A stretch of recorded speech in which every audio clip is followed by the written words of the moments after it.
안녕하세요. 다나작가 채널입니다. 사기열전 19 범저 채택열전. 머리카락을 뽑아 속죄해도 부족하다.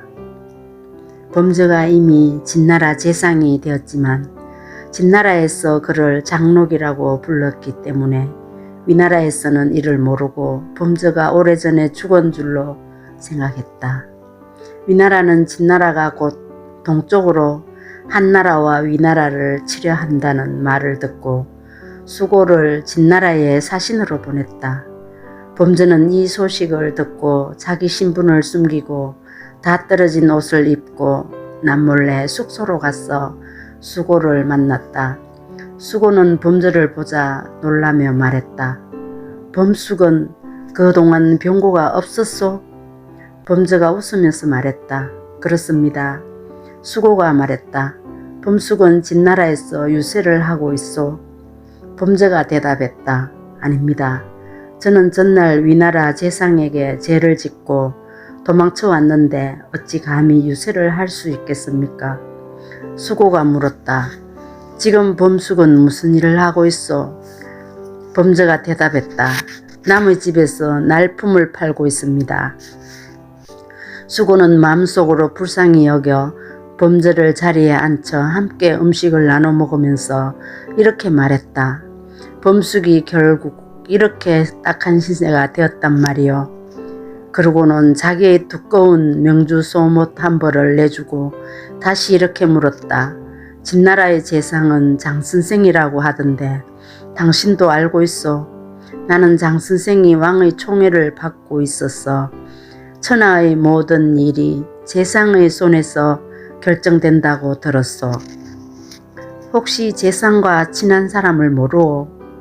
범숙이 대답했다. 제 주인이 잘 압니다. 그래서 저도 한번 뵌 적이 있습니다. 당신을 위하여 장선생을 만나도록 해드리겠습니다. 수고가 말했다. 내 말은 병들고 수레의 자축이 부러졌으며 말 내필이 끄는 큰 수레도 없어서 나갈 수 없소. 범저가 말했다. 제가 당신을 위해서 주인에게 말 내필이 끄는 큰 수레를 빌려오겠습니다. 범저는 돌아가서 말 내필이 끄는 큰 수레를 마련하여 왔다. 그는 수고를 위하여 수레를 몰아 진나라 재상의 관저로 들어갔다. 관저의 사람들 중 멀리서 바라보다가 범저를 아는 자는 모두 몸을 피하여 숨었다. 수고는 이를 이상히 여겼다. 재상의 관저 문 앞에 이르자 범저가 수고에게 말했다. 기다려주시면 제가 당신을 위하여 먼저 들어가 재상께 알리겠습니다. 수고는 문 앞에서 기다렸다. 수레를 멈춘 지 꽤 오래되었으므로 문지기에게 물었다. 범숙이 나오지 않는데 왜 그렇소? 문지기가 대답했다. 범숙이라는 사람은 없습니다. 수고가 말했다. 아까 나와 함께 수레를 타고 와서 안으로 들어간 사람 말이요. 그러자 문지기는 이처럼 대답했다. 그분은 우리 재상 장선생입니다. 수고는 자신이 속은 것을 알고 매우 놀라 웃옷을 벗어 몸을 드러내고 무릎으로 걸어서 문지기를 통해 죄를 빌었다. 이때 범저가 장막을 치고 아주 많은 시종을 거느리고 나와 수고를 만났다. 수고가 머리를 조아리고 죽을 죄를 빌며 말했다.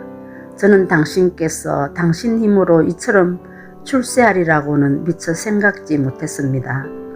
저는 이렇게 사람 보는 눈이 없으니 다시는 천하의 글을 읽지도 않으며 천하의 일에 관여하지도 않겠습니다.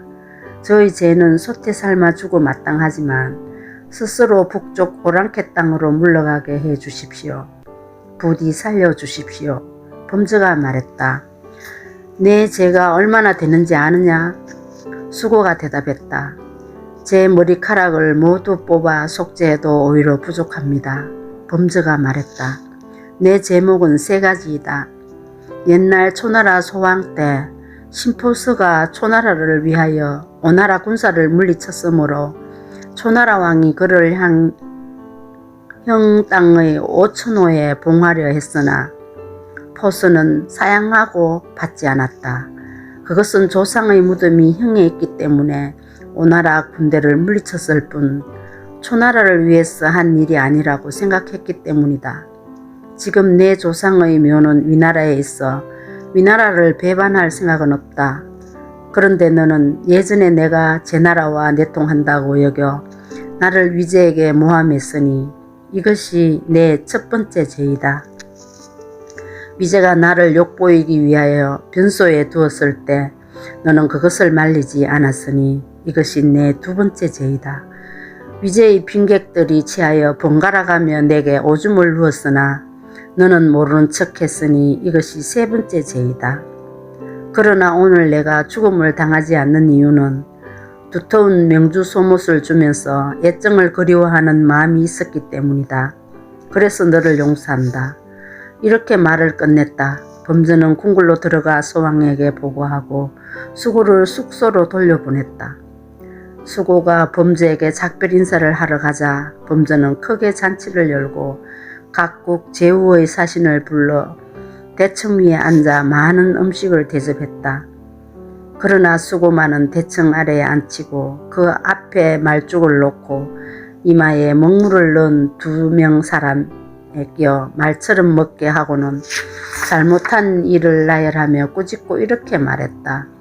나를 위하여 위나라 왕에게 당장 위제의 목을 가져오라.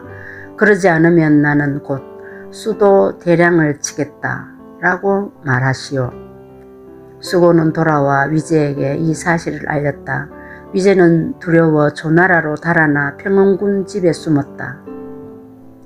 범저가 재상이 된 뒤 왕계가 범저에게 이렇게 말했다.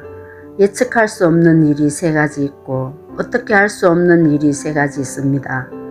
왕께서 언제 세상을 떠날지 모르는데 이것이 첫 번째 예측할 수 없는 일입니다.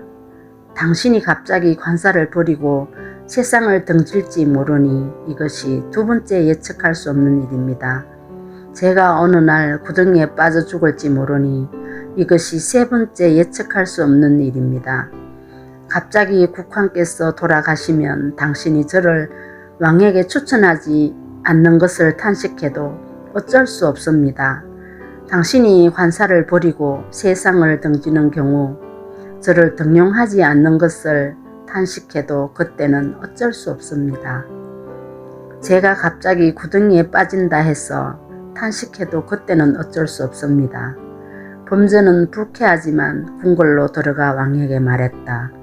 왕계의 충성심이 없었다면 신을 함곡관 안으로 데리고 들어올 수 없었을 테고 대왕의 어진성덕이 없었다면 신은 존귀한 지위에 오르지 못했을 것입니다. 지금 신의 벼슬은 재상에 이르고 자귀는 열후에 들었는데 왕계의 벼슬은 여전히 알자에 머물러 있으니 이는 신을 진나라로 데리고 온 왕계의 뜻이 아닐 것입니다. 소왕은 왕계를 불러 하동 태수로 임명했다. 그런데 왕계는 부임한 지 3년이 지나도록 상계를 하지 않았다. 범저가 또 정한평을 추천하자 소왕은 그를 장군에 임명했다. 그리고 범저는 다시 자기 집 재물을 풀어 예전에 공궁할 때 은혜를 베풀어 준 자들에게 하나하나 보답했다. 그때 단 한 끼 식사라도 대접해 준 자에게는 반드시 이를 갚고 눈을 한번 흘길 정도의 사소한 원한에도 반드시 보복했다. 경청해 주셔서 감사합니다. 오늘도 달달한 하루 보내세요.